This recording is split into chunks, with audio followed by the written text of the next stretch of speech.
Good afternoon and welcome to the Midday News for Tuesday, June 23. I am Carrie Simpson. A special welcome to our viewers on TVJ internationally in the Cayman Islands and online at onespotmedia.com. Here's what we have in the bulletin. UHWI hospital nurses erupt over poor working conditions. 10 homeless after devastating Negril fire. And later in sports, England and Portugal will be among the teams in action as the FIFA World Cup continues today with matches from Groups K and L. Thank you for joining us. Now the details. Up first this afternoon, furious nurses at the University Hospital of the West Indies took to protest this morning, decrying what they describe as unacceptable and long-standing poor working conditions. They say they have reached their breaking point and are calling for urgent action to address their long-standing concerns. Our reporter Anthony Atkinson was on location. Thank you, Carrie, and we're here at the University Hospital, and as you can see behind me, it's not about the money, it's actually about how they're being treated and how the patients are being treated. No, we spoke to some nurses about how they're feeling and they want to speak to the Minister of Health, Dr. Christopher Tufton. We are just limited in a lot of ways that we just cannot help. They're asking us to make wine out of water and we are not Jesus. We have patients coming in from different hospitals. When does the door close to say that we cannot take any more patients? We know that you will like to keep up the status quo that we are the creme de la creme, but to be honest, we are under pressure and we're under siege by the amount of patients that are coming in, the limited resources that we have, the limited doctors that we have. One nurse to 40 patients who is unstable is ridiculous. This is prison work. It don't make no sense. Right now you have over 105 patients in there. How much nurse over there?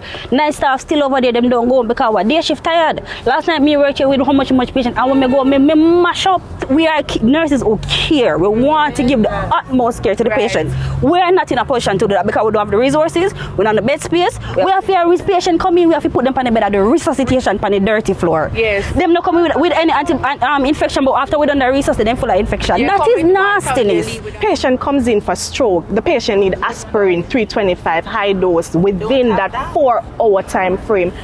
How do we tell the patients that we don't have this? We need a time. We need a time to say this is going to be in place at this time. We know that it's not possible for everything to happen today. It's not feasible, it's realistic, but we need a time to say going forward, procurement is going to ensure that the resources are available, the major resources are available. Our needs are basic. We have to be making, my grandmother would say, make our hands turn fashion. We're tired of doing it. We have homes that we are doing that at already. We don't think we should be coming to work and be doing the same thing. The Ministry of Education has dismissed claims that preparatory school students receive preferential treatment over their peers in primary schools in the PEP placement process. The issue was addressed during the analysis of the results Monday at a press conference at Jamaica House. For years, there has been a perception among some parents that students attending preparatory schools enjoyed an advantage in securing places at top secondary institutions. However, growing concerns from some parents this year that the trend has shifted, prompting the Ministry of Education to explain how the PEP placement process works. So it's a merit-based system, and that is stipulated by our education regulations, which states that for students to transition from primary to secondary, it should be a merit-based system. The merit in this case would be the student's performance. So we literally take the student's performance for grades 4, 5, and 6, combine that into a single score called their placement score, and we rank the students from the best performing student down to the not so best performing student, and that is the order in which they are placed. The ministry noted that student performances in grade 4, 5, and 6 are combined into a single placement score, with students then ranked and placed accordingly. It is 99.5% computerized. It's an algorithm that the data is fed into. Very minimal human intervention, right? So the computer goes down through that order and it can't move on from, let's say, number 10 child until it has placed it before moving to the next child. That 0.5% of human intervention, I'll just share with you. There are some special groups of students that we look at.